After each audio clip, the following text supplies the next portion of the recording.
Hello guys, यो चाहिँ मेरो कान्छी हो हैन। अनि यो चाहिँ मैले मेरो काम गर्नेदेखि लिएर आएको हो।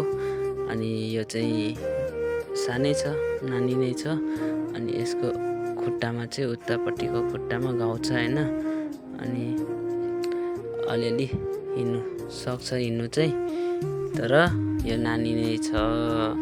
अहिले गर्मीले गर्दाखेरि यो बाटोमा उयो भएर बसिरहेछ। अनि के गर्ने भन्दा मैले मेरो रुम लिएर आएँ। अनि मैले नाम पनि राखिदिएको छु, यसको नाम कान्छी। है कान्छी, तिमी यहाँ बस्ने हैन नि? यसले भर्खर चारो खिलाएको।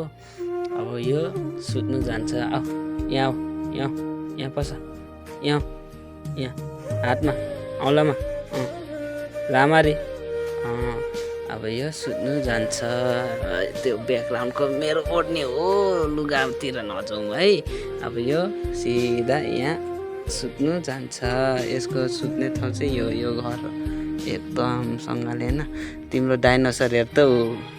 तिमीसँग जुडेर त के हो, लडाइदिएछौ त। ठिक छ, तर पनि पसलु। अब सुत्ने, पस भित्र जाऊ, सुत्ने हो, भित्र जाऊ, छिटो कान्छी। म नि सुत्छु, भोलि ड्युटी जानु छ। छिटो पस है। अब यो भित्र गएर सुत्छ। यसलाई चाहिँ यसरी खोल्नु पनि मिल्छ हैन। तर नि अब सुत्नलाई त अँध्यारो त चाहिन्छ नि त। अनि त्यसलाई यसरी छोप्ने, यसरी छोपेपछि यहाँ अँध्यारो हुन्छ।